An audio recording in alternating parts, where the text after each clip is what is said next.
Identity है इस देश की। 10 साल किसी और का शासन नहीं था। इसलिए जब हम गोल्डन एरा की बात करते हैं तो हमें इन प्रश्नों पर गंभीरता से ठीक सोचना होगा कि ठीक है भाई ये छोटी मोटी असफलता नहीं है, ठीक है छोटी ठीक है मोटी असफलता ठीक नहीं है है। चल इस पर प्रधान हमें किसको जिम्मेदार ठीक है। ठहराना चाहिए? गोल्डन एरा की जब हम बात करते हैं तो हमें समेकित रूप से सबको देखना होगा जो कुछ हुआ, जो वर्तमान चीजें हैं। हालांकि आपने हंगर इंडेक्स की बात कही, इस जगह मैं जरूर कहना चाहूंगा क्योंकि इस रिपोर्ट के आने के बाद मैं भी दुविधा में आ गया था कि अफगानिस्तान और पाकिस्तान हमसे बेहतर थे। अब कैसे ये आज तक मैं समझ नहीं पाया इस हंगर इंडेक्स के ऊपर। खैर उस पर चर्चा बाद में करेंगे। लेकिन अभी प्रधानमंत्री मोदी ने पिछली सरकारों को भी इस दौरान घेरा था, आज के संबोधन के दौरान, और ये कहा कि दुर्भाग्य से हमारे देश में आज़ादी के बाद लोगों को एक प्रकार के माई बाप कल्चर से गुजरना पड़ा, लेकिन हमने गवर्नेंस के इस मॉडल को बदला है। आज सरकार खुद लाभार्थी के पास जाती है। साथियों, दुर्भाग्य से हमारे देश में आजादी तो मिली, लेकिन लोगों को एक प्रकार से माई बाप कल्चर से गुजरना पड़ा। सरकार के पास मांगते रहो, सरकार के पास हाथ फैलाते रहो, किसी की सिफारिश के लिए रास्ते खोजते रहो, वही कल्चर डेवलप हुआ था। आज हमने गवर्नेंस के इस मॉडल को बदला है। आज सरकार खुद लाभार्थी हितार्थी के पास जाती है। आज सरकार खुद उसके घर गैस का चूल्हा पहुंचाती है। आज सरकार खुद उसके घर पानी पहुंचाती है।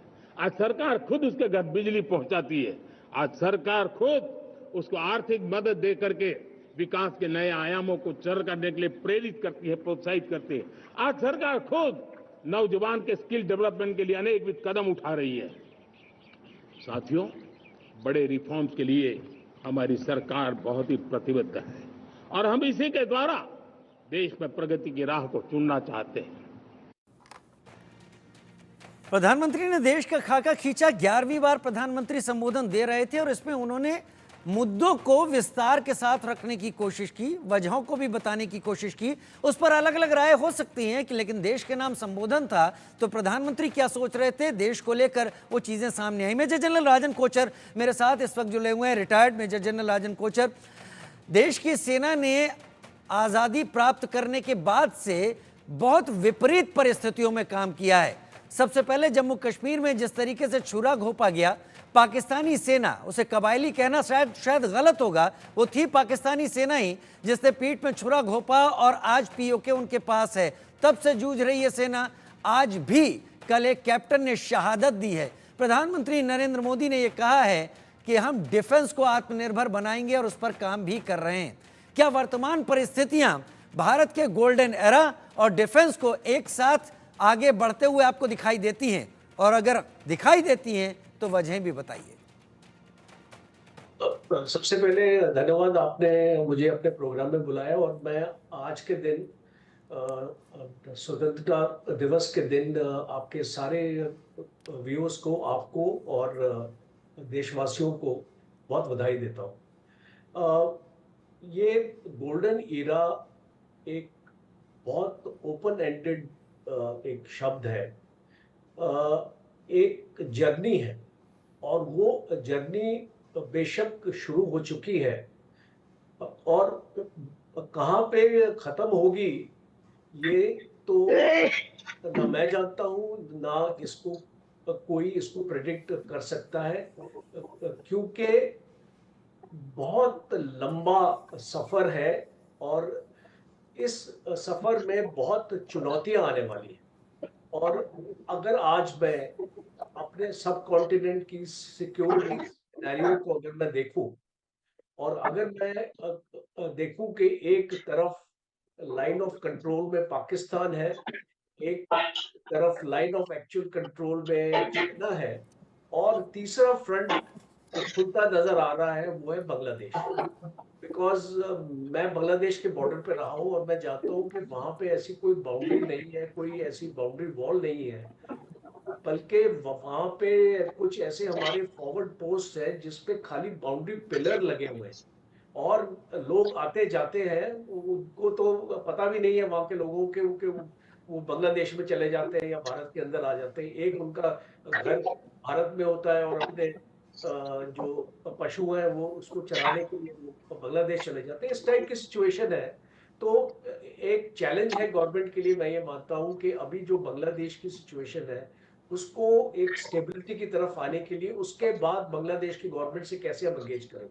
अब आप गोल्डन एरा पे आ जाते हैं। अब बहुत कुछ डिफेंस रिफॉर्म्स, क्योंकि मैं आपने डिफेंस का मुझे क्वेश्चन पूछा है तो मैं खास तौर पर डिफेंस रिफॉर्म्स की बात करूंगा।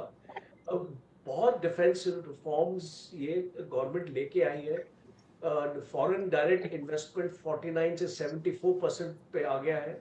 आपने एक डिफेंस एक्विजिशन प्रोसीजर 2020 लेके आए हैं। आप corporatisation of ordnance factory board लेके आए हैं जिसमें 41 ऑर्डिनेंस फैक्ट्रीज को 7 डिफेंस पीएसयूज में डाला गया है। इसके बाद आपने डीआरडीओ का रिव्यू ऑर्डर कर दिया, क्योंकि अगर हमको एक सुपर पावर बनना है या हमको अपना देश को मजबूत करना है तो टेक्नोलॉजी हमको अपने आप ही बनानी पड़ेगी। आज हम जेट इंजन के लिए बाहर जाते हैं, गैस टर्बाइन्स के लिए बाहर जाते हैं, शिप की टेक्नोलॉजी हम नहीं बना सकते हैं, ना हम अपना एयरक्राफ्ट बना सकते हैं। तो ये सारे चैलेंजेस हैं और इसीलिए डीआरडीओ में बदलाव की जरूरत है और गवर्नमेंट ने ऑलरेडी इस पे एक्शन ले लिया। मैं सीधे शब्दों में आपकी बात को यूं रख सकता हूं कि अगर खाना खाना है तो उसे उगाने की भी प्रक्रिया और उसको उगाने का हक भी हमारे पास होना चाहिए।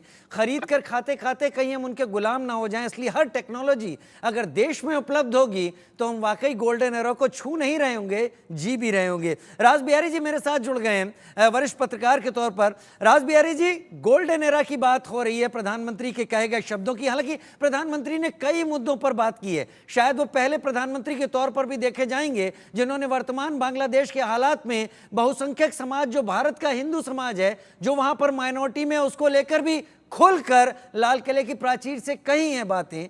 लेकिन गोल्डन एरा क्या वाकई भारत वहां पर दहलीज पर है? क्या बहुत कुछ किया जाना अभी भी बाकी है? 2047 को लेकर क्या वाकई देश सही राह पर है? प्रधानमंत्री नरेंद्र मोदी ने जिस तरह से आज संकल्प व्यक्त किए और अब तक जो हुआ उसके बारे में बताया। देखिए, सबसे बड़ी बात यह है कि इसमें उन्होंने एक कार्य योजना बनाई और ये भी बताया कि हम कितने लक्ष्य हासिल कर सके और क्या क्या हमें हासिल करना है। और उम्मीद की जानी चाहिए कि जिस तरह से उन्होंने स्पष्ट बताया कि 2047 में भारत को क्या क्या 2047 तक भारत को क्या क्या करना है और इस दौरान क्या क्या हमको हासिल करना है। तो मुझे लगता है कि जिस तरह से योजनाओं का क्रियान्वयन हो रहा है, योजनाओं का मॉनिटरिंग होता है, उससे भारत उस लक्ष्य को जो उन्होंने संकल्प लिया है उसको हम हासिल कर सकते हैं और हमने किया भी है। जिस तरह से उन्होंने बताया कि कितने 3 करोड़ घरों में नलों का पानी पहुंचा है, कितने करोड़ घरों में बिजली लगी है, और खास तौर पे उन्होंने ऐसा कोई वर्ग और ऐसा कोई क्षेत्र नहीं छोड़ा जिसका उन्होंने आज अपने भाषण में जिक्र ना किया हो। और उन्होंने खास तौर पे जिस तरह से आने वाले दिनों में, ऐसा नहीं है कि सब कुछ उन्होंने आसान बताया, उन्होंने साफ साफ बताया कि हमारे सामने चैलेंजेस भी आएंगे और हमें कैसे उससे पार पाना है, ये भी उन्होंने बताया। दूसरी बात है कि जिस तरह से उन्होंने अंतिम छोर पर खड़े व्यक्ति के लेकर सोच व्यक्त की है, अगर हम अंतिम छोर पर खड़े व्यक्ति को मुख्य धारा में ले आते हैं, उसको अगर आर्थिक सहारा मिलता है तो हम मान सकते हैं कि भारत अपने स्वर्णिम दौर में आने वाला है। क्योंकि जिस तरह से बच्चों के लिए, महिलाओं के लिए, बुजुर्गों के लिए, दलितों के लिए, आदिवासियों के लिए, गांवों में रहने वालों के लिए, मजदूरों के लिए, हर तरह का उन्होंने एक संकल्प व्यक्त किया। अंत्योदय की बात तो लंबे समय से करते रहे हैं, क्या अंतिम व्यक्ति तक अब तक नहीं हो पाया? लेकिन उसका फायदा भी मिला है ना। अगर आप देखेंगे तो जिस तरह से देश में पहले जो भूखों की संख्या थी वो लगातार कम हो रही है, लोगों के पास अपने अपने अपने रोजगार के नए नए साधन बढ़ रहे हैं। ये तो आप मानेंगे कि नहीं कि भारत अपने आत्मनिर्भरता के दौर में आगे बढ़ रहा है। लोग आज नौकरी की जगह खुद अपना काम करना चाह रहे हैं और बहुत लोगों ने किया भी है। जी। अगर हम अपने आसपास भी देखें तो मैं देखता हूं कि हमारे नहीं आसपास हाँ, आप सही कह रहे हैं। बहुत सारे लोगों ने काम भी किया है। शायद 10 साल पहले की बात होती तो ये टेस्टिमोनियल्स हमको शायद ढूंढने पर मिलते, लेकिन अब सोशल मीडिया इस तरह के टेस्टिमोनियल्स लाता भी है कि लोग अपना काम करते हैं। खैर, प्रधानमंत्री मोदी ने जातिवाद को लेकर भी बात कही है। पहले जाति और धर्म के नाम पर लोगों के साथ भेदभाव की बात उन्होंने कही, लेकिन उन्होंने ये जोर दिया कि 2014 के बाद से जातिवाद की जंजीर से हमने लोगों को बाहर निकालने की तमाम कोशिशें की हैं। बिजली, पानी, गैस अब सैचुरेशन के मूड पर है। और जब हम सैचुरेशन की बात करते हैं वो 100% होता है। जब सैचुरेशन होता है तो उसको जातिवाद का रंग नहीं लगता है। जब सैचुरेशन होता है तो उसमें पांथिकता का रंग नहीं लगता है। जब सैचुरेशन का मंत्र होता है तब सच्चे अर्थ में सबका साथ सबका विकास का मंत्र साकार होता है। जातिवाद से बचने की प्रधानमंत्री इशारा कर रहे थे और ये उन्होंने कहा कि ये चीजें अगर हटेंगी तो विकास की तरफ आगे बढ़ेंगे, लेकिन विकास केवल इन चीजों से हटने के साथ संभव हो, उसके और भी फैक्टर्स हैं। जहां तक एजुकेशन, शिक्षा की बात है तो उन्होंने नई शिक्षा नीति के बारे में भी जिक्र किया। कहा नई शिक्षा नीति बेहतर तरीके से कई राज्यों में लागू हो चुकी है। 21वीं सदी के अनुरूप ये शिक्षा नीति है। विकसित भारत के लिए जो जरूरत है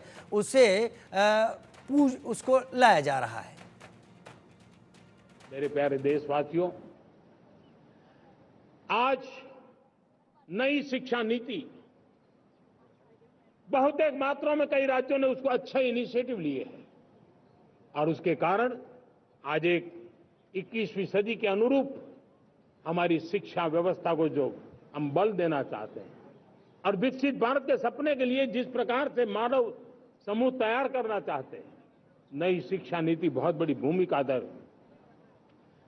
मैं नहीं चाहता हूं कि मेरे देश के नौजवानों को अब विदेशों में पढ़ने के लिए मजबूर होना पड़े।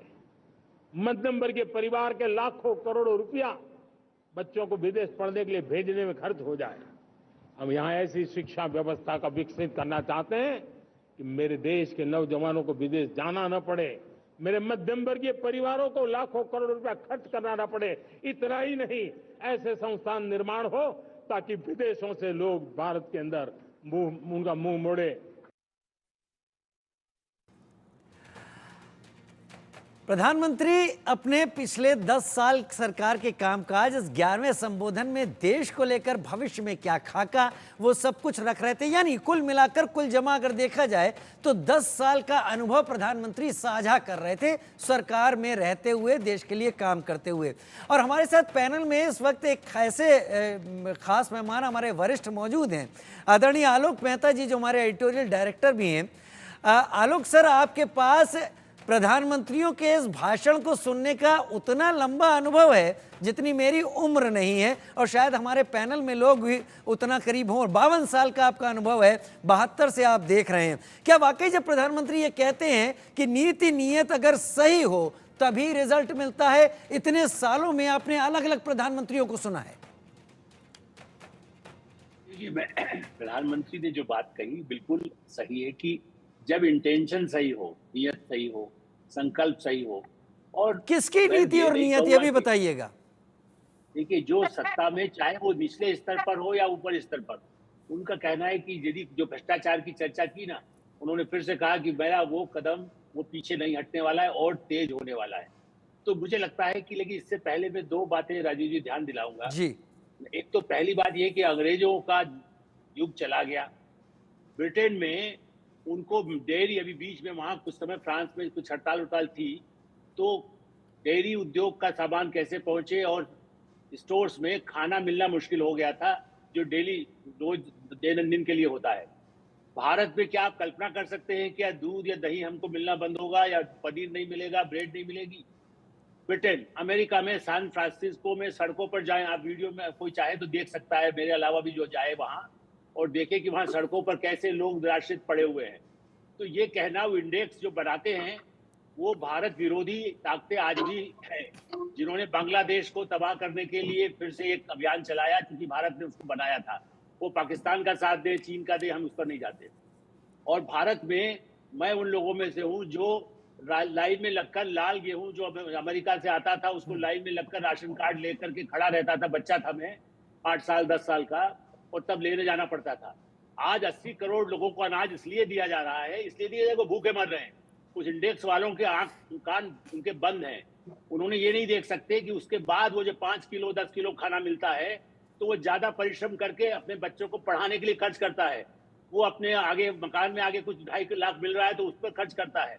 उसके पास जो मजदूरी करता है, दिल्ली में रहने वाले जिनको नंबर चाहिए मैं दे सकता हूँ, जो जिसको कोई ट्रेनिंग नहीं, पढ़ाई नहीं है, मुजफ्फरपुर और उसके गांव से आने वाले लोग यदि इलेक्ट्रिशियन का काम करते हैं तो वो दिन भर में 2,000 रुपया कमा के 60,000 रुपया कमा रहे हैं। इसका कोई रोजगार इंडेक्स किसी वर्ल्ड बैंक के पास नहीं है, न किसी अमेरिकन CIA एजेंट के पास है। राहुल गांधी का अभियान अच्छा है, जो जनता के बीच जाएं, अखिलेश यादव भी जाएं, प्रधानमंत्री भी जाएं, मैं तो कहता सभी दलों का। लेफ्ट पार्टीज का पतन क्यों हो गया?